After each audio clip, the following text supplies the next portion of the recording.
We are really excited for this month. This month, as you have heard, it is Family Month.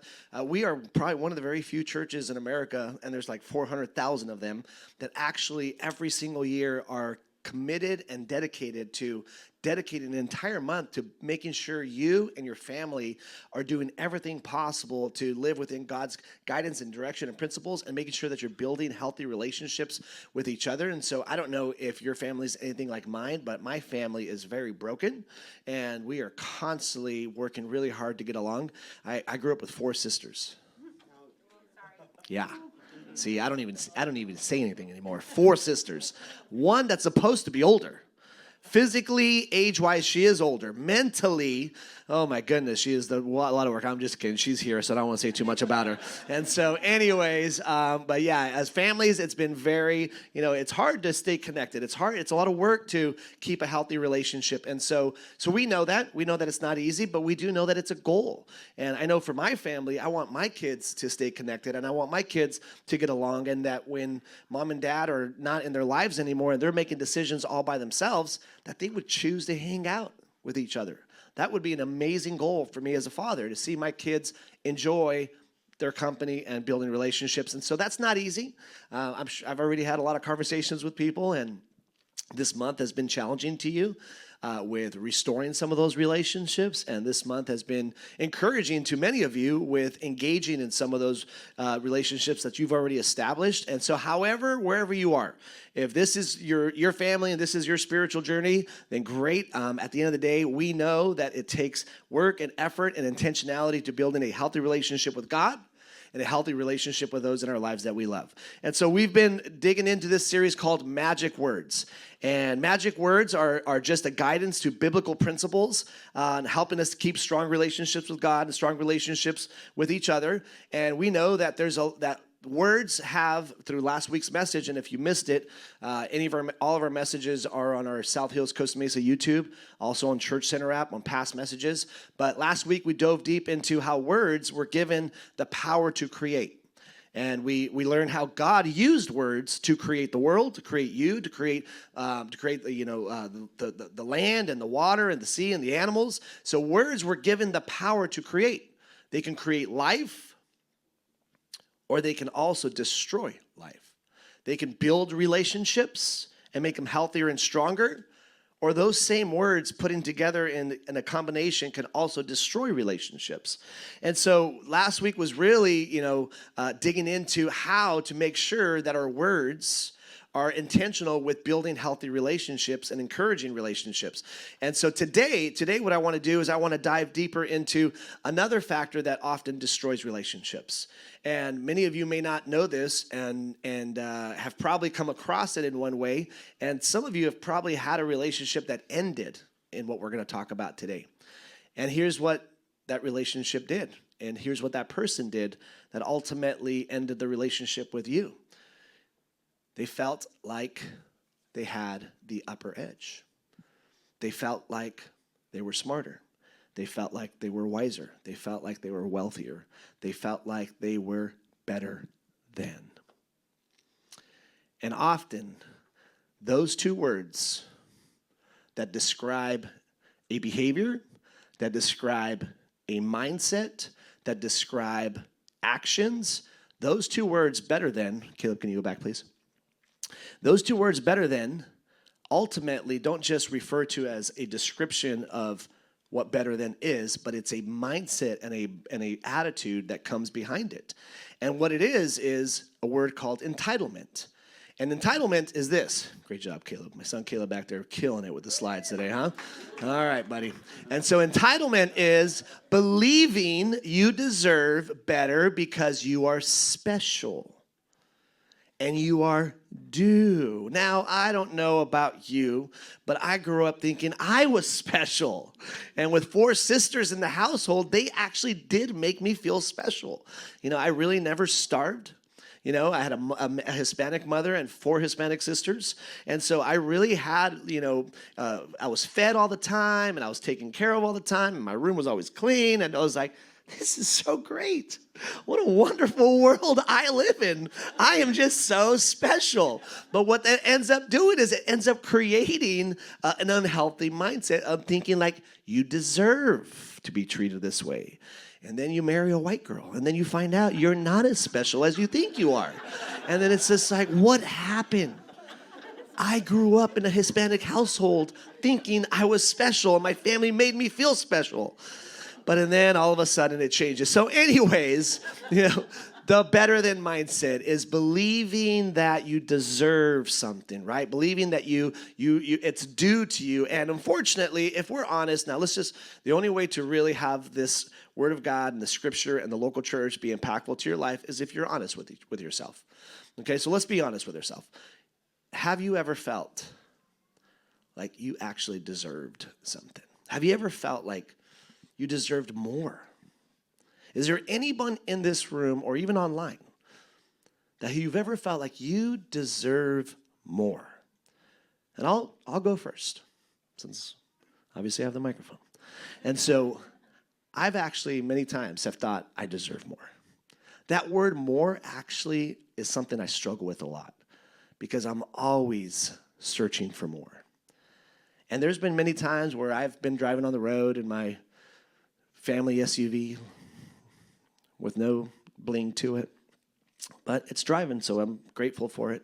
So I'll practice a little gratitude in this mist. But then I see this really, really nice spiffy Porsche, and it just looks beautiful. And there's this guy back there that just looks like he has all the time in the world, and he's just looks like his life is just going so well. And I look over, and I'm just like, man, that'd be nice to have that car. Wouldn't that be nice? But then I got French fries, and I got Chick-fil-A, and I got baseball bats everywhere, and I'm like, okay, maybe one day when they're off on their own and they get a contract, they'll buy their dad a Porsche, right? And then there's been many times where I'm just like driving through a neighborhood and I see this really beautiful home, and I'm like, I bet you that home has hot water all the time, and I bet you that AC works all the time. That would be really nice every now and then. So there's always been moments where I just often look at things and I just feel like I would want more. And it is not that there's anything wrong with more, right?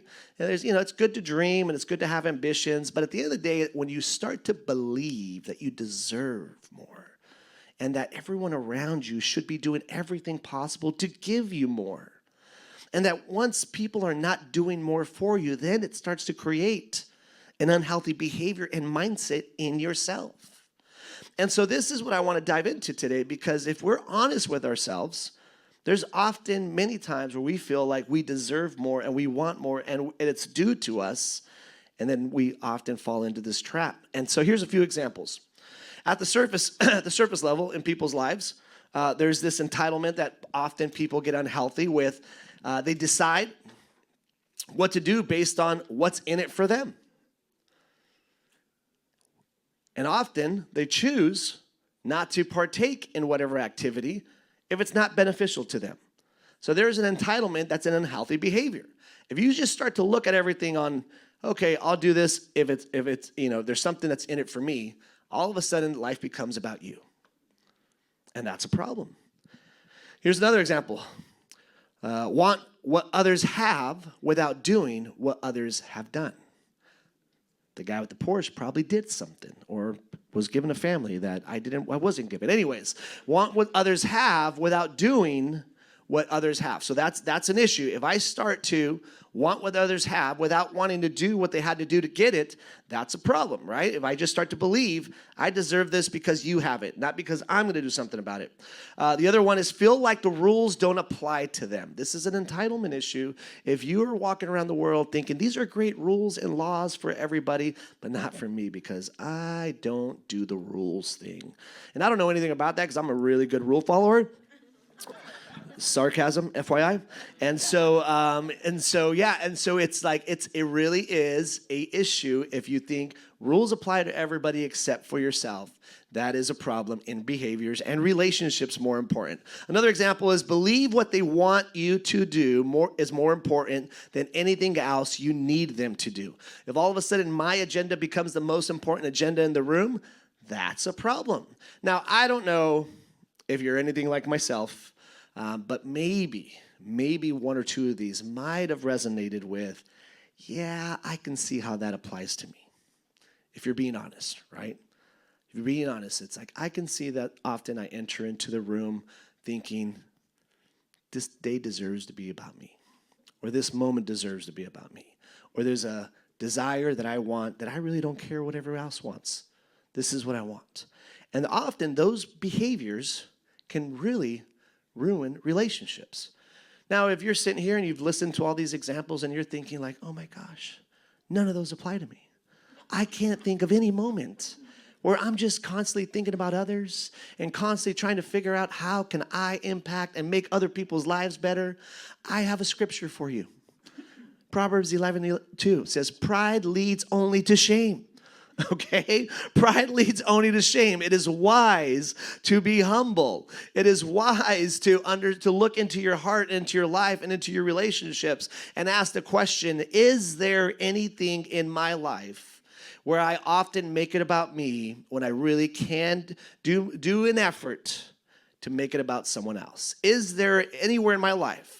And there's a few scriptures and actually a specific Bible story that I want to take some time and read to you. But before I go into this Bible story, I want to explain to you that during Jesus' time, there was people like this.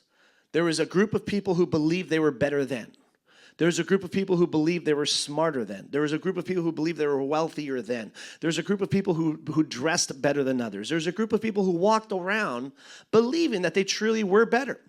And in the eyes of society, maybe even society accepted that they were better. And it fed into that ego and it fed into that behavior. And so Jesus actually had something to say about this mindset of people who walked around believing that they were better than just because they knew more rules and followed more rules, or they had, better clothing, or they had a better actions behind their behaviors. And then they were kind of gloating about what they did right, and they would make sure that whatever they did right, others could see that they did right so that they can keep that status of being better than. And so Jesus was not real happy about those behaviors, FYI. He kind of was like, I don't know if that's how I designed this whole relationship thing. I don't know if that's really what I thought relationships were supposed to be like. And so he was very specific about this, and probably not the nicest with his words. But Luke chapter 18, verses 9 through 14, he says, then Jesus told his story to some of those who had great confidence in their own righteousness and scorned everyone else. It says, two men went to the temple to pray. One was a Pharisee. Okay, before I go any further, the word Pharisee, this is a group of people. No, not your parents. This is a group of people, okay? This is a group of people who believed they were truly better than. Okay, they were considered like legal experts. Like Christians would like live by like 10 guidance principles that they call what we call the 10 Commandments. The Pharisees had 613 that they created themselves, but at the end of the day, they had 613, so they were better, right? 10 or 613, all right? And then they actually would do everything possible to live by those 613 rules. So they just gave themselves a higher status. They walked around with a higher status. They had a little confidence in their step. And they just truly believed they were better than everyone else. And then Jesus had something to say about that. It says, one was a Pharisee and the other was a despised tax collector. So just to give you the illustrations here, we have a Pharisee who was truly just lived as his life was better than everyone else. Now, I know you guys live in Orange County, and Orange County doesn't struggle with this. I get it, right? Orange County doesn't have the financial status of who's better and which vehicles and homes are better and who owns and who rents. I know Orange County is such a humble community. Luckily, we don't deal with that here in Orange County, but this is way back in the Bible days. Bible days, they had some crazy things they dealt with, right? And so here we go. So the despised tax collector was like the individual who nobody liked. And to the credit, despised tax collectors were people who ultimately left their community, joined forces with the government, and ultimately started to tax their own people. And if they didn't tax their own people, they would ultimately do something, either put them in prison or kill them. So tax collectors did not have a good reputation. All right, and so here we go. Was a Pharisee, and the other one was a despised tax collector. The Pharisee stood by himself and prayed this prayer. And this is the Pharisee praying. I thank you, God, that I am not like the other cheaters, the other people who are cheaters, who are sinners, who are adulterers. It says, I am certainly not like this tax collector. And says, I fast twice a week. So now, before I go any further, now he's getting into his actual behaviors that he practices. Now, he's going to act, I'm going to tell you this. He's going to state some of the really high quality behaviors that Jesus ultimately really honored and ultimately practiced himself and ultimately taught all through the Bible. So when he says, I fasted twice a week, that means he took time out of his week and dedicated moments of his week to make sure that he sacrificed everything physically to focus on God. So that was a high value, and that's still a high value. And that's something that we should also practice. Fasting would be helpful in many areas, right? And so not just physically from a health standpoint, but it also would be spiritually helpful if you decided to fast and spend time in devotion and prayer with God, okay? So that's a really high quality. All right, so I'm not making fun of the quality. Now here's the other one. It says, I fast twice a week, and I give you 1/10 of my income. Once again, this was a biblical principle that was taught all through the Bible. And given 1/10 of your income is what is called a tithe. And so the Pharisees here is gloating about his behaviors. It's like, I'm not like this tax collector. I'm better than this person. This guy's a liar, a cheater. I fast twice a week. I tithe 10% of my income. So he's bragging about his behaviors. Okay, now, let's go to the other side. But the tax collector stood at a distance and dared not even to lift his eyes to heaven as he prayed. Instead, he beat his chest in sorrow, saying, "Oh God, be merciful to me, for I am a sinner." Now, before I go any further, this wasn't just a regular tax collector, because this is a tax collector with remorse. This is a tax collector who recognized the wrong in his life. This is a tax collector who was now presenting himself in a very humble way before God. So it's not just a person who practiced sin in their life and then was proud of it. It was a person who recognized sin in their life and ultimately came to ask for forgiveness for it. And it said, so prayed, and instead he beat his chest sorrow, saying, "Oh God, be merciful to me, for I am a sinner. I tell you this." This is now Jesus' response. "I tell you this, the sinner, not the Pharisee, returned home justified before God. For those who exalt themselves will be humbled, and those who humble themselves will be exalted." Now this is Jesus saying, here you have two extreme examples. Somebody who walks around thinking they're better than, and with a lot of reasons to believe it. So whether it's right or wrong, Jesus is saying, I don't care. I don't care if he has legitimate reasons on why he thinks he's actually better than. And then you have, on the other hand, someone who has realized they're wrong and is asking for God's forgiveness and is recognizing that they have some wrongs in their life. And so now Jesus is saying, okay, here I have someone doing all the right things but has the wrong attitude. And here I have someone doing all the wrong things but has the right attitude. And what does Jesus say? This is the one. This is the one that will be honored before God because of the heart behind his mindset, his words, his behavior. And so there's three types of people that I want to discuss today. Three types of people, and maybe you will fall under these. Hopefully you'll fall under one of these. Hopefully not the two that we don't want to fall under. There's one specifically that I do want you to fall under, but here's one. Three types of people. There is a demanding person who puts me over you.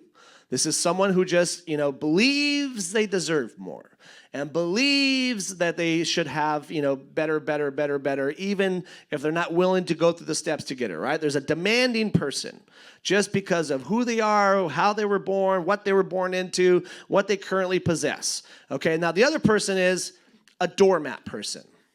Someone who puts you over me. Now this is, as humble as this sounds, it's also damaging. Okay, because you can't just allow people to walk all over you, right? It is damaging to have such a low self-esteem where you just allow people to walk all over you, Okay, so those are two types of people. Here's the person that I hope we can all learn to be. A Christ follower puts what's best for both of us over what's best for either of us. A Christ follower puts what's best for both of us over what's best for just either one of us. So what does it look like to humbly ask for what you need instead of arrogantly demanding it? What does that look like? What would it look like for you to ask for something that you would like to have without being demanding or without being arrogant about it? Now, if you're a teenager, I really, really want you to hone in on this next example, okay? So if you've been blocking me out for the last 15 minutes, that's totally fine. But teenagers in the room, I'm trying to help you. So help me help you, okay? So if you're a teenager, here you go. How do you humbly ask for something without thinking you deserve it just because you live in my home? Or without thinking that it belongs to you just because, I don't even know why, because actually. And so how do you ask for something? Okay, this is specifically for you and adults. You can learn a little bit from this. Now, Jesus had a brother. His name was James, and he had something to say about this. And here's what he had to say. It says, "You are jealous of what others have, but you can't get it. So you fight and wage war to take it away from them. Yet you don't have what you want because you don't ask for it." Now, the crazy part about this is with 3 boys, I do see this. I have one kid who doesn't hesitate with asking. Like he has no problem asking. Like he has more ask than he has things to ask for. And so it is impressive to me with how much he can possibly ask.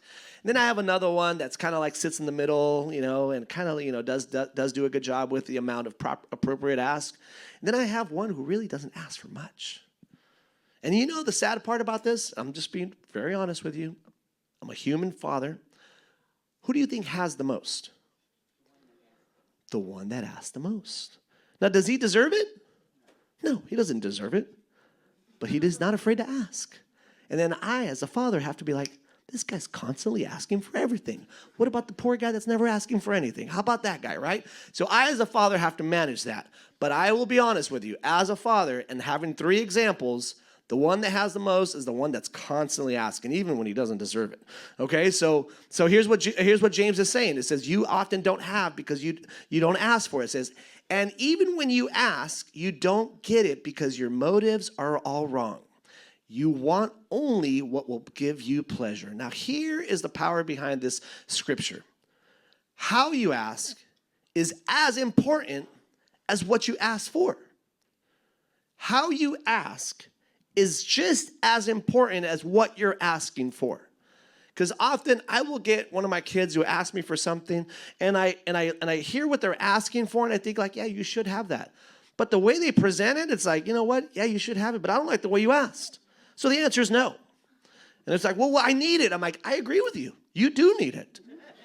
But your attitude was terrible, so you're not getting it. And then they sit there and like, well, that doesn't make sense. I'm like, it doesn't matter. I'm the one that can provide it. I don't need it to make sense, right? But it is a reality here, and James is not wrong. James is actually being honest with all of us and saying, and what you ask for is, how you ask is just as important. You can't just be constantly thinking about yourself and what you're asking for. If it's only benefiting you, you're creating a very healthy mindset that the world revolves around you and you only. When in reality, God created this world for you to be in the world and enjoy the relationships in the world, for you to have a relationship with your Creator, and for you to have a relationship with those in your life. And that's what this world is really all about. But in somehow, some way, if you start to believe that the world was created just for you, your mom lied to you. You're not a princess, okay? The world did not revolve around you. That was unhealthy speaking as a parent. Now you were 7 and you were cute, but now you're 47 and you're not so cute, okay? And so you got to make the adjustment. You got to make the adjustment. So there's a story in the Bible that I want to share with you, okay? I want to share this story with you. It's in the book of Daniel. And this story, the beauty about this story is that there's a specific way how he asked. And there's a lot to learn about this. So if you've never read the story of Daniel, it's a great story. I'm going to give you a snippet of it today. But the story of this is ultimately 4 young guys who were brought into the presence of a king. At the time was Nebuchadnezzar. And this king was not a follower of God, but the 4 young men were. And in this story, you're going to see that the king had evil motives. He had idols. He had evil motives. Life was about him, power, possessions. Everything. Every decision was how to make his life better. Now, I don't know if you have any family members or any friends in your life or any coworkers that just tend to make life about them and every decision should be about them. So if you have that person, this is a good thing for you to learn about. If you can't think of who that person is,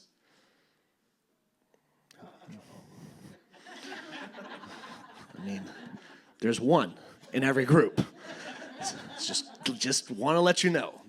There's one in every group, and if you can't think of who that person is, we're just going to go on right here. Okay, so here we go. So Daniel chapter 1 says, Then the king ordered Aspenaz, his chief of staff, to bring to the palace some of the young men of Judah's royal family and other noble families who had been brought to Babylon as captives. So all these people have been brought as captives. They're there to worship the king and to do whatever the king has asked them to do, right? So verse 4 says, Now, if you're a single woman in the house, pay close attention to this, okay? Verse 4, this is the king saying, select only strong, healthy, and good-looking young men, he said.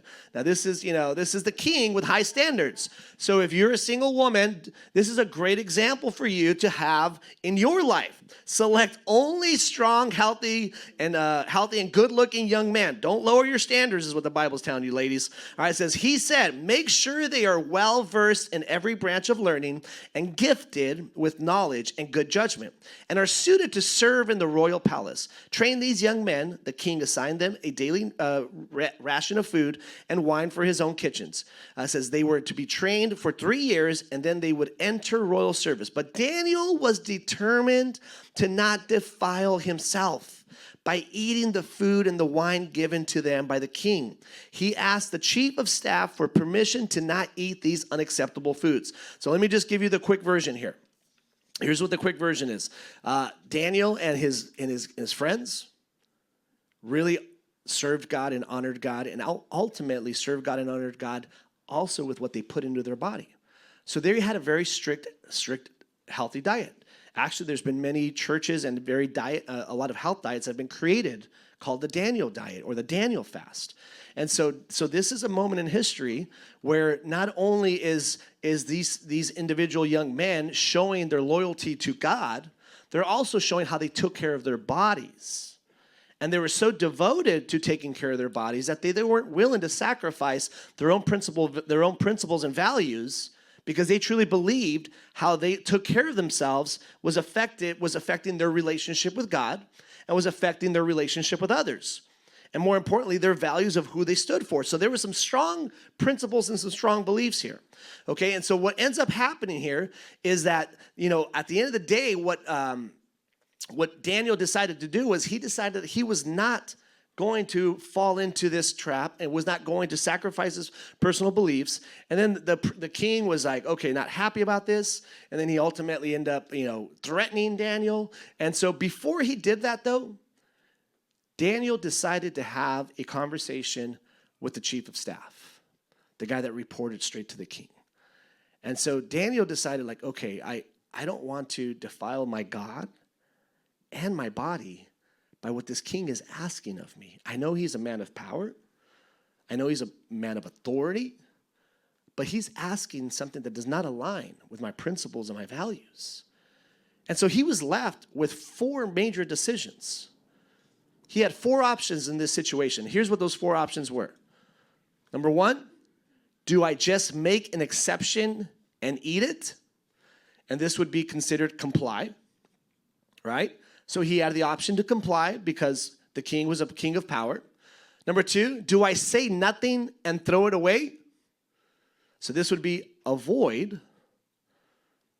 And let me just kind of bring that into day-to-day life. There's a conflict in your relationship with your spouse, with your kids, or with your coworkers, and there's a disagreement.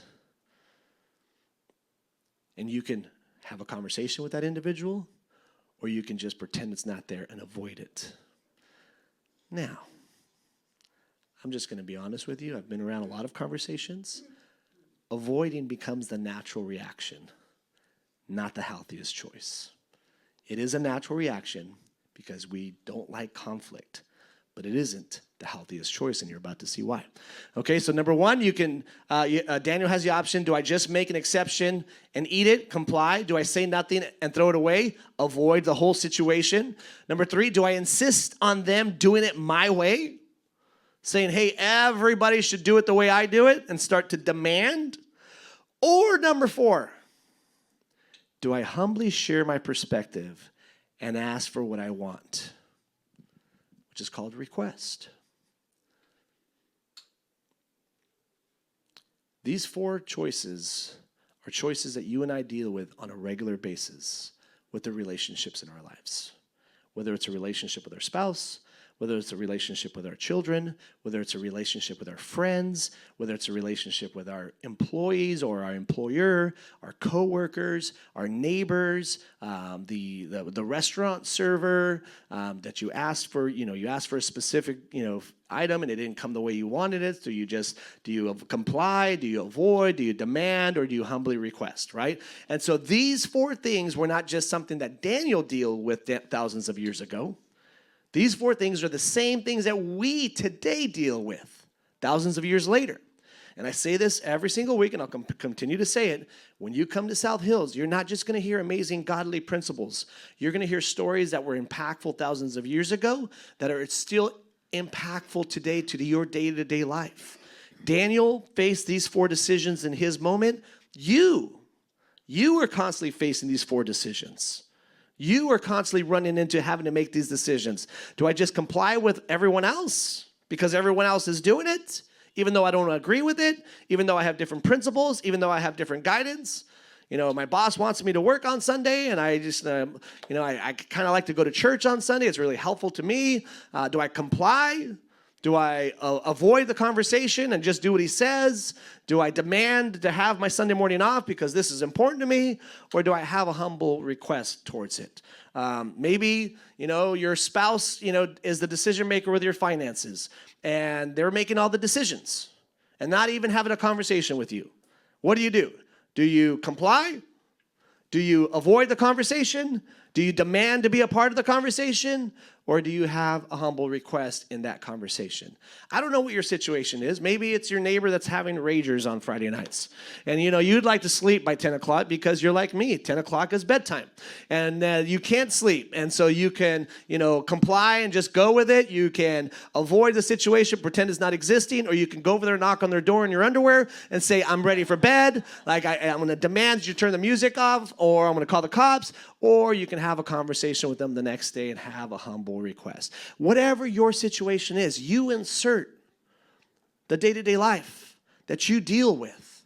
What's happening in your life that you are running into conflict and running into differences and running into tension, where you are faced with these four decisions. And I'm just going to let you know right now, the first three are the ones that cause the most damage. The first three, although you think that you're being an angel by avoiding it, although you think you're being a servant by complying with it, if you're not having an honest, humble conversation, you're damaging the relationships in your life that really matter to you. And distance is going to be created. And what happens after distance? Disconnection. And then now the relationship that mattered so much to you is no longer a relationship. And so Daniel had to face this situation. And so verse 12, he says, please test us for 10 days on a diet of vegetables and water, Daniel said. So this was Daniel's diet plan. And he goes to the chief executive staff member and he says, you know what, I'm not a guy that puts that stuff into my body. That's good for them, but it's not necessarily good for me.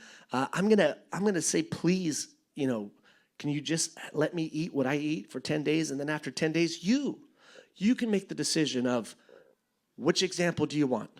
Those guys or these guys? So he's not demanding, he's not complying, he's not avoiding, he's humbly requesting. That's what that word please means. Please is this. Please is putting others first by humbly asking instead of arrogantly assuming. Please is putting others first by humbly asking instead of arrogantly assuming.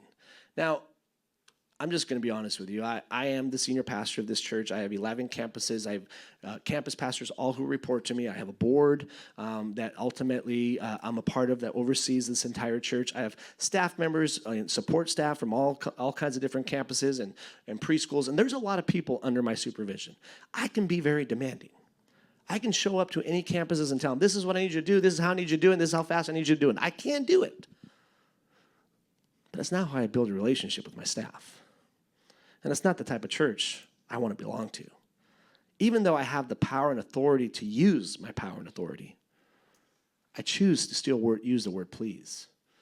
I choose to still have a healthy relationship with those that are working alongside of me. And the same thing in my home. I can tell my kids what to do. They should. I pay their food. I provide for their home. I buy their clothes. I let them do sports. I can just show up and say, hey, this is what you're going to do. I don't want to hear it. I don't want to hear it. Just do it. Not all the time. Sometimes I do it. But I still choose. I still choose to use words that are going to be at least encouraging and uplifting. And then when they don't listen, then I get demanding, all right? So that's on you for not listening the first time. That worked really well. Thank you for that point. Now, here's what Jesus would have done. All right, now here's what Jesus would have done. Jesus also approached relationships in this way, even though we can honestly all say Jesus was perfect. Jesus was better than.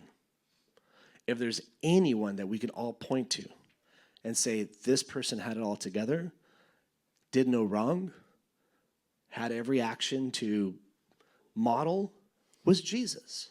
Jesus ultimately was the only person who could walk around this earth and say, I truly am better than. So you should listen to me because I am better than.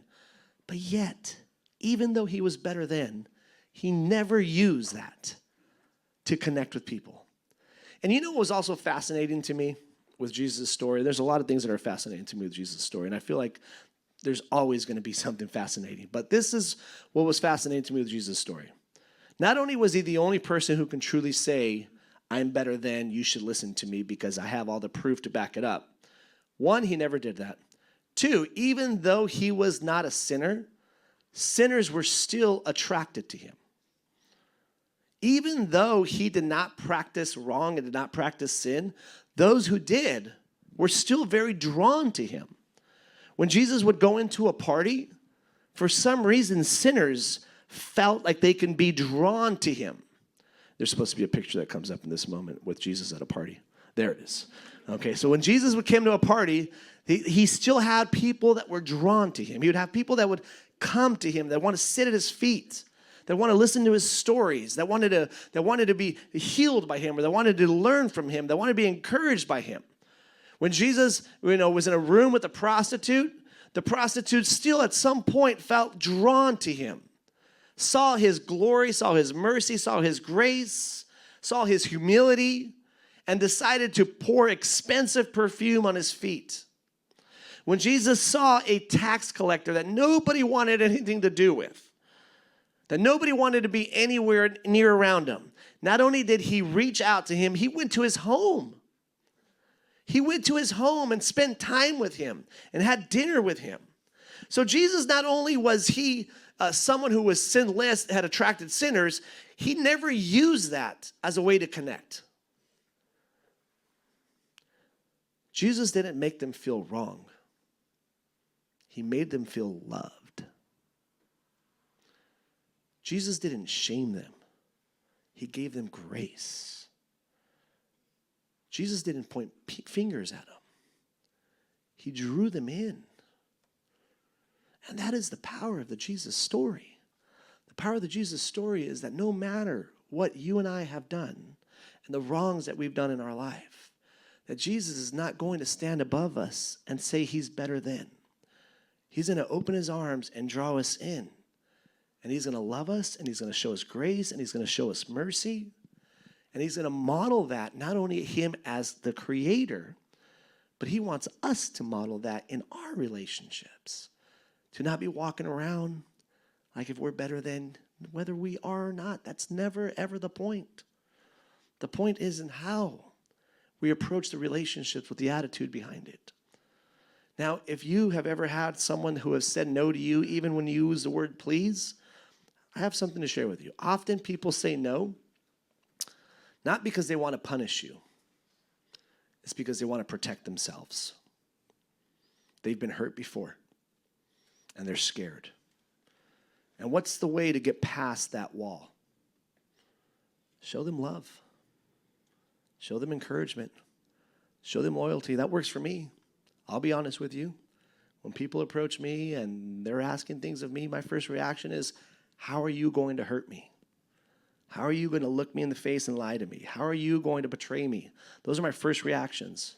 But when I see love and I see acceptance and I see consistency and I see that they're not just out for themselves, those walls go down in my life, just like they would in your life. And so today, before you walk out these doors, my hope and my prayer is that not only would you walk out the doors knowing that you and your walls would go down when love and grace was being shown to you, but you would show that same love and grace to those in your life. And not walk around believing and thinking we deserve. Whether you're right or wrong, that was never the point. It was the attitude on how you approached it. Let's bow our heads. South Hills Church, I just want to take a moment and say thank you for watching our service online. Whether you're watching it for the first time or you're watching it again because you enjoyed the service so much from the weekend, I'd like to take a moment and dive into our giving.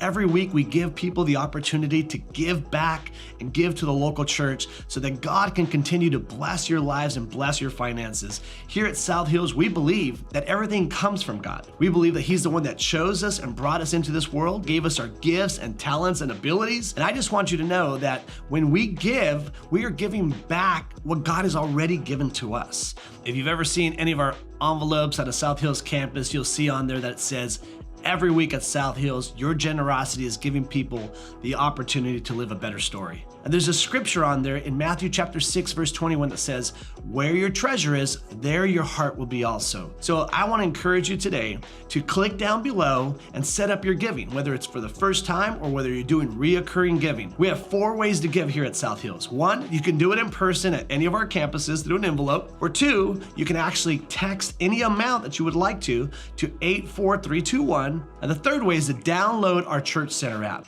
I encourage you to do this one because the Church Center app gives you opportunity to stay connected with our church and your campuses. It's a great tool and resource for you to know what's going on. And the 4th way to give is to give online. You can go to southhills.org/give and you can set up your giving there. Whether you're a guest of our church or whether you are a member of our church, or whether you simply just like to watch our services, I encourage you to trust God with your finances so that He can bless and anoint your finances, and you can be trusting God in this journey of living life to the fullest. I love you, and thank you for watching our online service today.